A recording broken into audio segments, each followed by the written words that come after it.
Hello दोस्तों, आज मैं बताने वाला हूँ पॉलिटेक्निक का सेकंड सेमेस्टर का प्रश्नावली 1.1 का क्वेश्चन नंबर 29 है। तो इस क्वेश्चन को जो है कि आज बहुत विधिवत तरीके से बताने वाले हैं, तो थोड़ा देखते रहिएगा। तो यदि मेरे वीडियो पर आप नए हैं तो लाइक और सब्सक्राइब करिएगा। तो अब देखिए इस क्वेश्चन को हल करने वाले हैं। तो दिया है, यदि F dash X equal to 3x² minus 2/x का क्यू तथा F1 इक्वल टू 0, तो एफ एक्स का मान बताइए। ठीक ना, यह दिया है तो इसको हल करते हैं। दिया है F dash X equal to दिया है 3x² माइनस 2/x का x पर 3 घात है। ठीक ना, यानी कि x का क्यू होगा। तो अब देखिए इन दोनों संख्याओं में समाकलन करेंगे। ठीक ना, तो क्योंकि निम्नलिखित फलनों का समाकलन करें, तो समाकलन पूछ रहा है तो हम समाकलन इन दोनों संख्याओं में जो है समाकलन से हम गुणा करते हैं। ठीक ना, तो अब समाकलन जब लेंगे तो समाकलन F dash X equal to होगा, यह वैल्यू होगा, इंटीग्रेशन होगा ब्रैकेट में 3x² माइनस 2/x का 3 घात इंटू dx, यह होगा। तो इसका देखिए, इसका जब करते हैं तो यह होता है एफ एक्स होता है, एफ एक्स इसका जो है समाकलन जब करते हैं तो एफ एक्स होता है इक्वल टू होगा, इसका होता है तो इसका हम करेंगे 3 होगा। ये जो 3 पहले ले लेंगे, फिर इंटीग्रेशन लगाएंगे x² dx माइनस ये जो 2 है 2 को पहले ले लेंगे। ठीक ना, फिर इंटीग्रेशन लगाएंगे तो यह संख्याएं जो है x के घाते 3 है तो यह ऊपर जाएगा तो माइनस हो जाएगा। ठीक ना, x के घाते 3 हो जाएगा और इंटू dx यह होगा। तो इसका जब समाकलन करते हैं x² का समाकलन जब करते हैं तो यह मिलता है 3x के घाते 2 + 1 और बटे 2 + 1 होता है। यह जो घात में होती है वही संख्या नीचे भी लिखते हैं। ठीक है, माइनस 2 x के घाते -3 + 1 और बटे -3 + 1 प्लस c होता है। ठीक ना, यह संख्या है। तो इन दोनों संख्याओं को हम क्या करेंगे, जोड़ेंगे। तो लिखेंगे 3x के घाते 3/3 और -2 x के घाते, यह -3 है प्लस 1 घट जाएगा तो -2 होगा और बटे -2 होगा प्लस c, यह संख्या मिला। 3 से 3 कट गया, इस 2 से यह 2 कट गई, बचा हुआ है संख्याएं x के घाते 3 और माइनस माइनस प्लस हो जाएगा, x के घाते -2 प्लस c होगा। ठीक ना, यह संख्या है। जब यह संख्याएं माइनस में है यानी कि घाते माइनस में, नीचे करेंगे तो प्लस हो जाएगा, तो हम लिखेंगे x के घाते 3 और प्लस 1/x के घाते 2 और प्लस c। यह आपका एफ एक्स बराबर आपका इतना आया। तो इस संख्या को समीकरण 1 मान लेते हैं। ठीक ना, तो अब देखिए यहाँ पर दिया है F1 इक्वल टू 0 दिया है, F1 इक्वल टू 0। तो जहाँ पर x है, x के स्थान पर हमारा 1, हम 1 लगाएंगे तो हम लिखेंगे F1 इक्वल टू होगा 1, यानी कि इसके स्थान पर 1 लगाएंगे, 1 के घाते 3 करेंगे और प्लस 1/1 के घाते 2 प्लस c होगा। ठीक ना, यह संख्या है c हो गया। तो अब देखिए F1 इक्वल टू होगा, यह 3 बार गुणा करते हैं तो 1 मिलता है प्लस 1 होता है प्लस c। या इसके स्थान पर यह इसके F1 इक्वल टू 0 दिया है तो इसके स्थान पर हम 0 रख सकते हैं। ठीक ना, यह 0 रख दिए और बराबर होगा, यह संख्याएं जोड़ लेंगे 2 और प्लस c सी होगा। यह संख्याएं प्लस में है, इधर आएगा तो माइनस हो गया, तो सी बराबर होगा -2। सी का मान -2 है, तो सी का मान समीकरण 1 में रखेंगे, ठीक ना। लिखेंगे सी का मान समीकरण 1 में रखने पर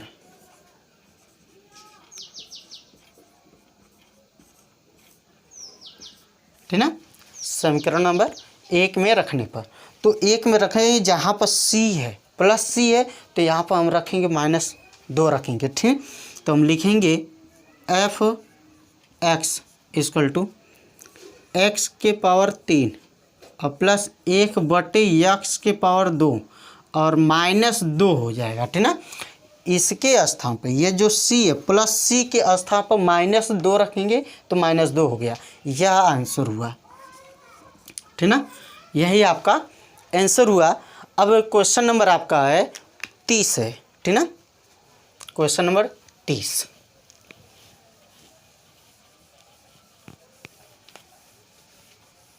देखिए क्वेश्चन नंबर 30 दिया है। तो अब दिया है यदि d/dx f(x) इक्वल टू दिया है 4x के 3 घात -3/x के घाते 4 तथा f2 इक्वल टू 0, तो f(x) का मान बताइए। यह दिया तो हम लिखेंगे, इस संख्याओं को हल करते हैं।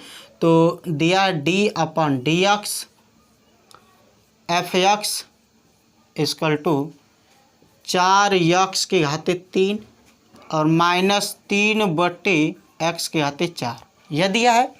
तो अब देखिए इन दोनों संख्याओं में जो है कि हम समाकलन का चिन्ह लगाएंगे या समाकलन करेंगे, ठीक ना।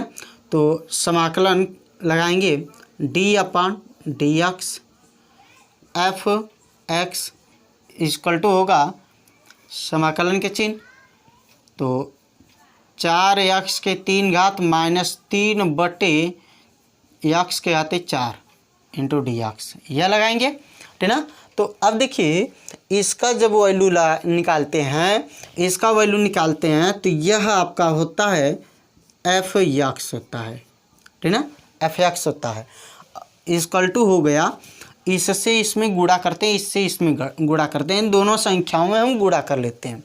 तो हम लिखेंगे 4 इंटीग्रेशन हो जाएगा x के घाते 3 dx होगा, और माइनस यह भी संख्याएं 3 है तो 3 पहले ले लेंगे, और जब यह संख्या ऊपर भेजते हैं तो x के घाते -4 dx होगा, यह होगा। तो अब देखिए x के घाते जब 3 है तो इसका जब समाकलन जब करते हैं तो यह होता है 4x के घाते 3 और +1 और बटे 3 + 1 और -3 होगा। यह भी आपका समाकलन जब करते हैं इसका भी, तो हम लिखेंगे x के घाते -4 और +1 और बटे -4 + 1 और +c, यह होगा।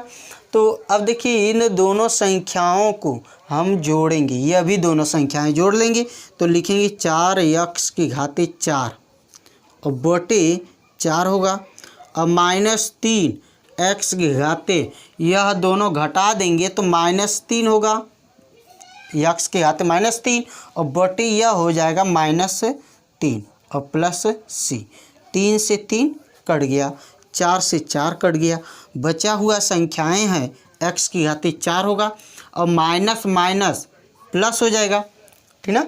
माइनस माइनस प्लस और x के घाते -3 और +1 होगा, ठीक ना। सॉरी यहाँ पर c है, ठीक ना।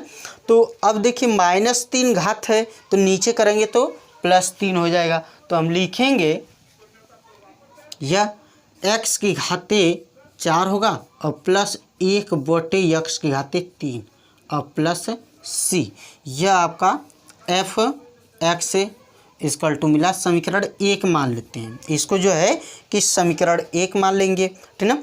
अब जो है कि यहाँ पर दिया है f2 इक्वल टू 0 दिया है, ठीक। तो जहाँ पर x दिया है वहाँ पर यह जो 2 दिया है 2 यहाँ पर रखेंगे, ठीक ना। तो हम लिखेंगे यह संख्या F2 इक्वल टू होगा x की घाते 4 है तो यहाँ पर हम लगाएंगे 2 की घाते 4 और प्लस 1/2 की घाते 3 और प्लस c होगा, यह होगा। तो इसके स्थान पर हम 0 रखेंगे, ठीक ना। इसके F2 इक्वल टू 0 है तो इसके स्थान पर 0, और यह जब 4 बार गुणा करते हैं, 2 को हम 4 बार जब गुणा करेंगे तो यह होगा 16 हो जाएगा, ठीक ना। और प्लस 1/, इसको 3 बार गुणा करते हैं तो 8 मिलता है, प्लस c होगा, यानी कि 1/8 मिलेगा। अब इसके नीचे एक मान के एलसीएम लेके हल करते हैं, 8 होगा एलसीएम, ठीक ना। 1 से 8 में भाग करते हैं तो 8 बढ़ जाएगा, 8 से ऊपर गुणा करेंगे तो यह मिलेगा आपका 128 मिला, और प्लस 1 प्लस c बराबर 0 रहेगा, ठीक ना। इन दोनों संख्याओं को जोड़ेंगे, जब दोनों संख्याओं को जोड़ेंगे तो 129/8 और प्लस c, यह प्लस में है, इधर आ गया तो माइनस में हो जाएगा, तो c बराबर मिलेगा -129/8 मिलेगा, ठीक ना। तो यह जो c है, c बराबर -129/8, तो इस समीकरण में जो है समीकरण 1 माना गया है, इसमें हम रखेंगे, ठीक ना, c के स्थान पर। तो हम लिखेंगे c का मान समीकरण 1 में रखने पर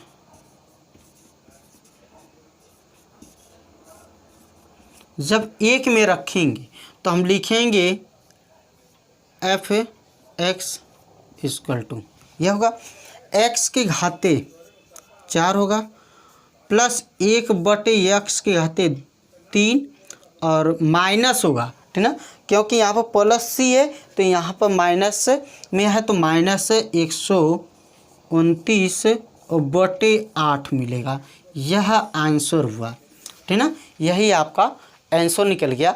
अब इसका जो है कि 31, देखिए क्वेश्चन नंबर 31 का पहला दिया है, तो हम लिखेंगे 31, क्वेश्चन नंबर 31 का पहला दिया है integration cos 2x into cos 4x dx, यह दिया है।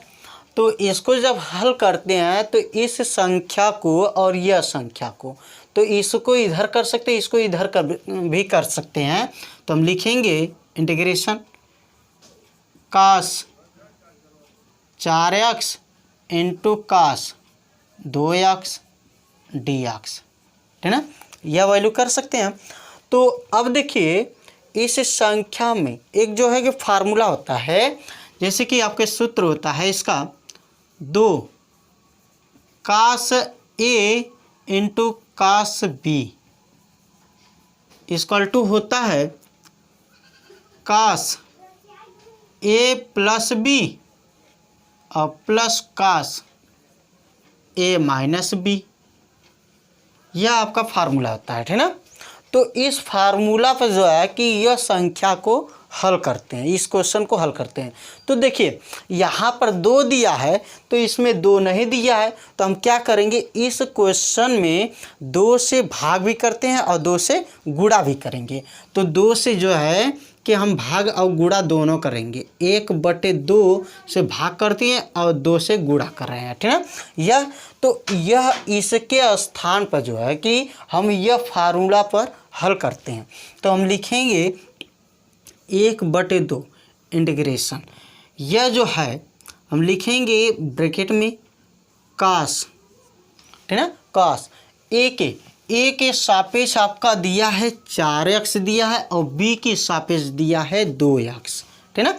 तो हम लिखेंगे ब्रैकेट में 4x माइनस प्लस 2x और फिर प्लस करेंगे, यह होगा cos, अब ब्रैकेट में 4x माइनस 2x यह करेंगे इंटू डी एक्स, यह वैल्यू होगा। तो अब देखिए इसका जो है कि जोड़ेंगे, यह दोनों संख्याएं जोड़ देंगे तो 1/2 होगा इंटीग्रेशन, यह होगा कास 6x होगा और प्लस कास 2x होगा, यह वैल्यू, ठीक ना। तो इसका यह मान होगा, हो गया। अब देखिए इंटीग्रेशन से भी इसमें गुणा करते हैं और dx से भी, दोनों संख्याओं में गुणा करेंगे तो हम लिखेंगे 1/2, ठीक ना। तो ब्रैकेट में होगा इंटीग्रेशन cos 6x और इंटू dx होगा और plus integration cos 2x dx होगा, यह वैल्यू होगा। तो इसका जो है, इसको जब हल करते हैं तो ये कास का साइन होता है, इंटीग्रेशन जब करते हैं, समाकलन जब इसका करते हैं तो कास का साइन होगा और इसका कास का भी साइन होता है। तो हम लिखेंगे 1/2, यह होगा साइन 6x होगा और यह जो 6x का करते हैं तो यह 6 होता है, ठीक ना, /6 और प्लस उसी तरह यह भी होगा तो साइन 2x /2, यह होगा प्लस c हो गया, ठीक ना। यही आपका आंसर हो गया, इसका जो है आंसर इतना हो गया। तो अब देखिए क्वेश्चन नंबर 31 का दूसरा है, 31 का दूसरा है। तो हम लिखेंगे integration sine 4x into cos 3x into dx, यह वैल्यू दिया है। तो अब देखिए इसका फार्मूला पर, इसको भी हम इसी वाले फार्मूला पर हल करते हैं। तो अब देखिए integration sine 4x into cos 3x dx, यह दिया है। तो इसका जो फार्मूला, यहाँ पर साइन है, यहाँ पर कास है, तो साइन और कास है, यहाँ पर कास और कास है, तो साइन और कास का फार्मूला दूसरा होता है। तो हम लिखेंगे 2 sine A into cos B equal to होता है sine A plus B plus sine A minus B. इस वाले फार्मूला पर इसको हल करते हैं। तो यहाँ पर भी 2 दिया है और इसमें 2 नहीं दिया है, तो इसमें भी हम 1/2 से भाग भी करते हैं और 2 से गुणा भी करेंगे, ठीक ना। तो हम लिखेंगे 1/2 यहाँ पर लगाएंगे और 2 से गुणा कर देंगे, ठीक ना। तो 1/2 यह होगा इंटीग्रेशन। अब इसके स्थान पर, यह पूरे के स्थान पर हम यह वैल्यू रख सकते हैं, इस वैल्यू फार्मूला पर हम रख सकते हैं। तो जहाँ पर हमारा 4x दिया है और 3x दिया है, वहाँ पर हमारा a और b है, तो a और b के स्थान पर यह दोनों संख्या रखेंगे, ठीक ना।